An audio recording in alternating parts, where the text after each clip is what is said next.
Olá pessoal, vamos ao nosso estudo bíblico. Nesta oportunidade vamos estudar Carta aos Hebreus, capítulo 5, do versículo 5 até o versículo 10. Esse pequeno trecho de hoje se enquadra num trecho maior que iniciou no capítulo 4, versículo 14. Tendo nessa primeira parte, versículos 14, 15 e 16 do capítulo 4, uma introdução que retoma a temática sobre Jesus, o sumo sacerdote, que já foi anunciada no final do capítulo 2, nos versos 17 e 18, apresentando Jesus como sumo sacerdote misericordioso e fiel, ou seja, acreditado diante de Deus. Esse tema é retomado agora, a partir do capítulo 4, verso 14, e no capítulo 5 apresenta-se, nos 4 primeiros versículos, as condições e finalidades do sumo sacerdote. O que é o sumo sacerdócio e quais as características do sumo sacerdote. Agora, a partir do versículo 5, deste capítulo 5, encontramos então uma aplicação. Em Jesus, se aplica as características do sumo sacerdote. Nesses 4 primeiros versículos anteriores, apresentou-se 3 características básicas do sumo sacerdote.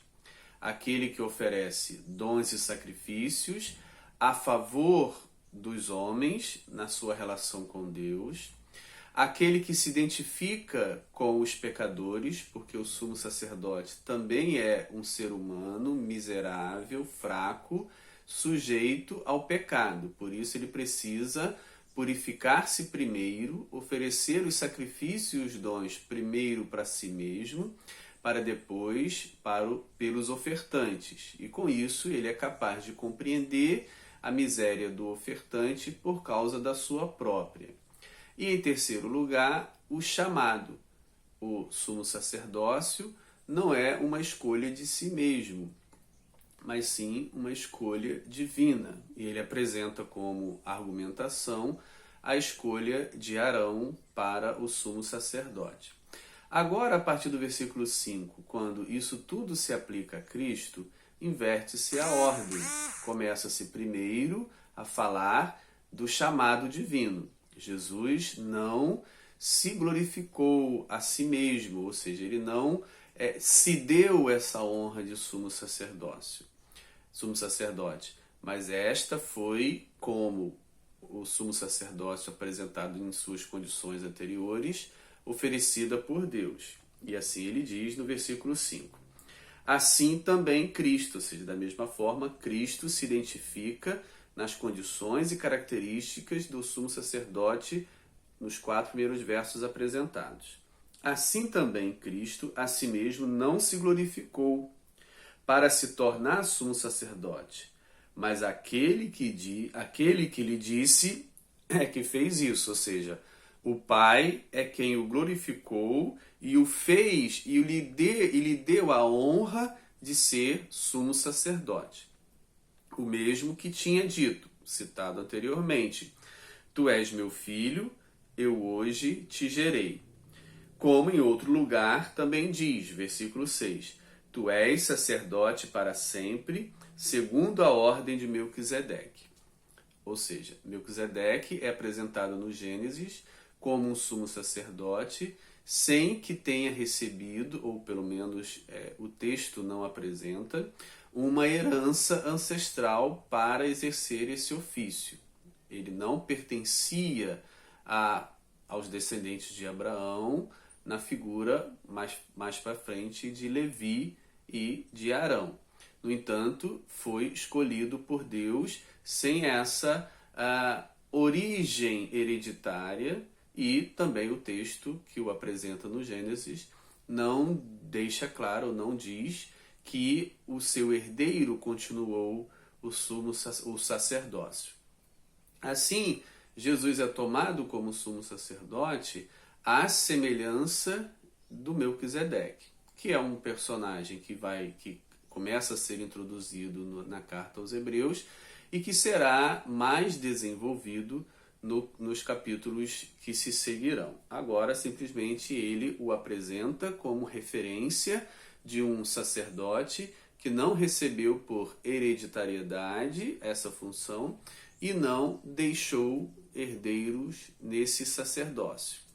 Isso, claro, partindo do pressuposto do texto, de como o texto se expressa no livro de Gênesis. Sem dar essas outras informações, conclui-se que elas não existiam. Então, versículo 7 começa agora a aplicar a Jesus as características primeira e segunda apresentadas nos versos 1 e 2 e 3, que eram: a função do sacerdote era oferecer dons e sacrifícios, ou seja, presentes e sacrifícios a Deus em favor dos homens. E também a identificação do sacerdote na miséria humana, por ser ele também humano. Agora, aplica-se a Jesus, que também, da mesma maneira, ofereceu em si mesmo o sacrifício, as oferendas em favor do homem. E que se identificou com a humanidade, experimentando ele mesmo as fraquezas e debilidades e coisas próprias da humanidade. Então ele diz no versículo 7: ele, Jesus, ou seja, assim temos o tradutor apresentando para nós, ele, vírgula, Jesus, mas na realidade o texto grego apresenta um pronome relativo, hos, que muito utilizado em início de hinos. Então é muito provável que o autor esteja aqui ou utilizando ou adaptando o seu trecho de um hino confessional a respeito de Jesus existente. É uma hipótese. Então ele diz: o qual, ou seja, ele, Jesus, nos dias da sua carne, claramente expressa a sua identificação com o ser humano na sua humanidade enquanto aqui viveu, tendo oferecido com forte clamor, com forte grito e lágrimas, orações e súplicas a quem o podia livrar da morte, e tendo sido ouvido por causa da sua piedade, embora sendo filho, aprendeu a obediência pelas coisas que sofreu. Bem, é claro que há aqui diante de nós um texto um tanto complexo e difícil de compreender. Por que difícil? Porque ele dá a entender que Jesus, ao oferecer as orações, as súplicas com lágrimas, com grito de angústia diante de Deus, Deus o ouviu, como claramente é dito aqui. A expressão Deus o ouviu, entende-se Deus o atendeu. Aqui o autor identifica Jesus com os salmos de lamentações que estão ou que apresentam um personagem que no momento de angústia clama a Deus por socorro, por misericórdia, e este o atende e o livra da morte e do mal, e o salmo termina dando glórias e louvores a Deus pelo livramento alcançado. Então ele utiliza esse pano de fundo, ou seja, Jesus é apresentado à semelhança de um salmista que, no momento da angústia, clama, Deus o atende e o livra, e ele depois rende graças. No entanto, o que causa para nós uma dificuldade de compreensão é que Jesus foi ouvido por Deus, mas não foi livre da morte. Ou seja, assim como o salmista ou os salmistas, posso citar como um salmo referência, o salmo de número 116. Há outros, mas o 116 seria uma referência exemplar que você pode dar uma lida e verificar isso que eu estou dizendo. Ou seja, então, em que sentido Jesus foi ouvido por Deus se ele passou pela morte, se ele morreu. E aí a gente observa uma nova perspectiva, uma perspectiva cristã a respeito de livramentos, a respeito da morte. Já temos observado nos capítulos anteriores, principalmente no capítulo 2, quando se tratou do pavor da morte, que o medo da morte é um instrumento de Satanás para coagir o ser humano a fazer a sua vontade, e que Jesus nos livrou desse medo, desse pavor, de forma que agora não estamos sujeitos a essa sugestão ou essa barganha de Satanás para nos livrar da morte, porque ele tirou o medo, o pavor que tínhamos. E como ele fez isso? Porque ele enfrentou a morte e em seguida ressuscitou. Com isso ele mostrou ao homem que a morte física não é o fim, não é a derrota, não é o afastamento de Deus, como nos Salmos era apresentado. A morte, um afastamento da comunhão e da presença de Deus. Jesus mostrou que a morte, pelo contrário, era um caminho de obediência à vontade de Deus. Era um caminho de fidelidade ao propósito de Deus. E que não era o fim da existência.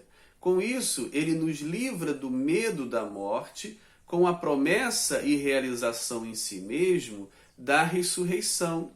Não apenas da ressurreição, mas também de, por meio da morte, aproximar-se mais de Deus e não afastar-se, como os salmos apresentam. Ou seja, essa nova perspectiva tira o medo da morte. Também nessa caminhada de uma nova perspectiva, o ouvir de Deus, Deus o ouviu, no sentido de Deus o livrou, não o livrou da morte física, mas o livrou de uma morte eterna, ou de uma extinção eterna, de uma separação eterna. É isso que aponta o texto, que talvez seja difícil de compreender, porque estamos acostumados, a partir dos Salmos, por exemplo, de que quando estamos em aflição e angústia, e oramos e suplicamos com lágrimas, com gritos de angústia, Deus nos ouve, significaria então que Deus, atendendo a nossa súplica, tirou-nos daquela situação de angústia e nos livrou da morte iminente e nós continuamos a viver.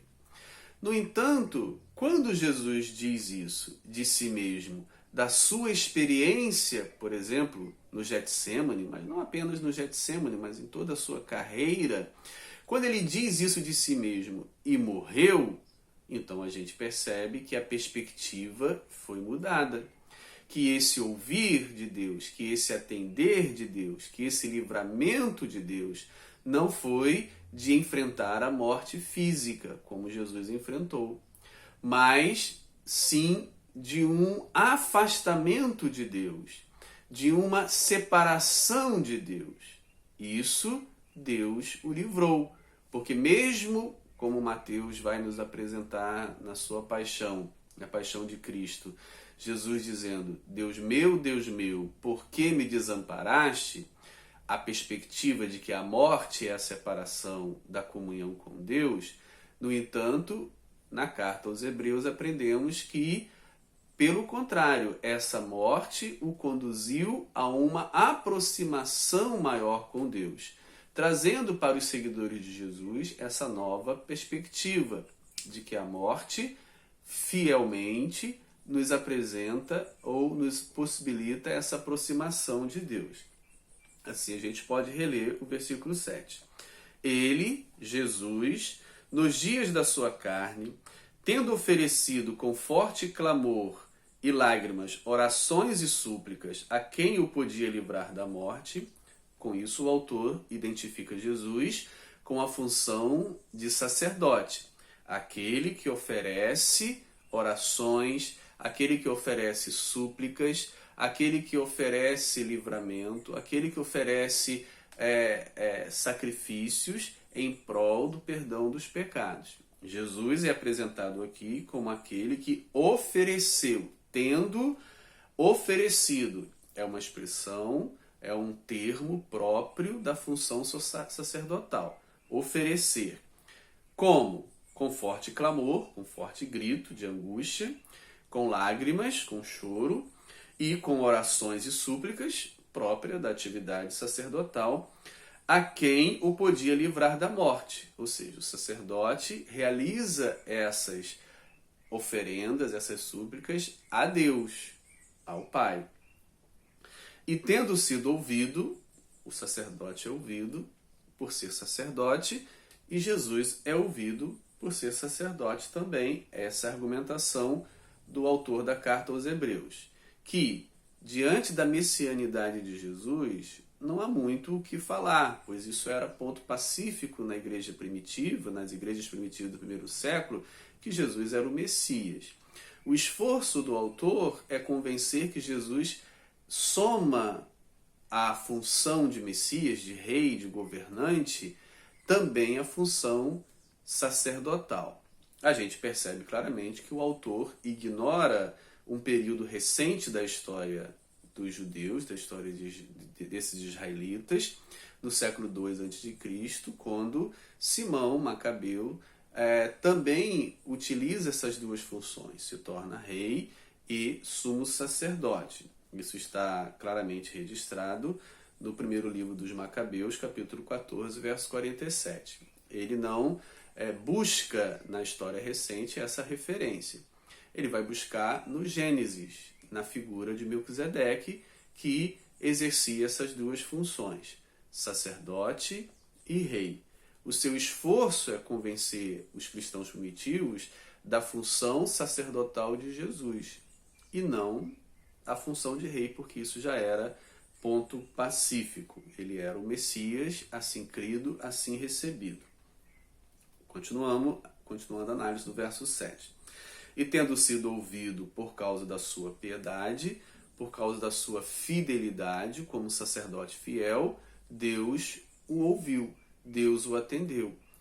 Segue a esteira dos salmos. O salmista fiel sofre as angústias, Deus o ouve e Deus o livra por causa da sua fidelidade, por causa do seu temor e da sua vida justa. Deus atende o justo. E aí o que fica para nós é como Deus ouviu, como Deus atendeu, se Jesus morreu. Aí aquilo que eu já expliquei. Muda-se a perspectiva de que a morte não é o fim, não é a derrota, não é o afastamento de Deus, mas sim tudo ao contrário disso que eu acabei de dizer. Embora sendo filho, poderia ter um privilégio maior, poderia ter um salvo-conduto, poderia ter uma condição privilegiada. Se ele é filho, um sacerdote, ainda sendo filho, então Deus vai ouvir ou atender de uma forma diferenciada. O que ele diz aqui, que mesmo tendo essa condição privilegiada, não a utilizou, que é muito parecido com o hino da carta aos Filipenses, no capítulo 2, verso 6 em diante. Mesmo sendo Deus, mesmo tendo a natureza divina, não utilizou isso como argumentação, não tomou isso como um salvo-conduto, mas antes se humilhou à semelhança do ser humano. Aqui também segue-se essa mesma lógica. Embora sendo filho, não utilizou esse privilégio para se livrar da condição de miséria que estava sujeito. Embora sendo filho, aprendeu a obediência pelas coisas que sofreu. Ou seja, passou todas as situações difíceis do ser humano obedecendo em todas elas. Aprendeu a obedecer pelas coisas que sofreu. Não podemos esquecer que Jesus é tomado pelo autor da carta aos Hebreus como referência, como exemplo. Os discípulos devem seguir o seu exemplo. Verso 9, e tendo sido aperfeiçoado por Deus, né? É o passivo divino aqui encontrado, que já foi apresentado também antes. E tendo sido aperfeiçoado, tornou-se o autor da salvação eterna para todos os que lhe obedecem. Ou seja, Jesus se torna a referência, o mestre a ser seguido, aquele a quem devemos imitar e olhar para a sua experiência e nos conformar diante dela. Tendo sido glorificado por Deus, ou seja, então, esse ouvir não foi o livramento da morte física, mas esse ouvir, esse livramento, foi que ele foi glorificado por Deus. Refere-se à ressurreição e refere-se ao assentar-se à direita de Deus, entrar nos céus e ali ter a condição de divina auxiliar ao Pai. Tendo sido glorificado por Deus, sumo sacerdote segundo a ordem de Melquisedeque. Aí ele justifica, mais uma vez, que Jesus foi ouvido sim, não no livramento da morte física, mas na ressurreição e na sua entrada no céu, tornando-se sumo sacerdote segundo o modelo de Melquisedeque. Assim, ele apresenta aos cristãos, a qual se dirige a carta aos Hebreus primariamente, cristãos que estão desertando, que estão abandonando a fé, por causa dessas dificuldades tantas que tinham, a olhar para Jesus, entender o processo da caminhada da salvação a partir da experiência de Jesus. Que Deus nos ajude. Um grande abraço.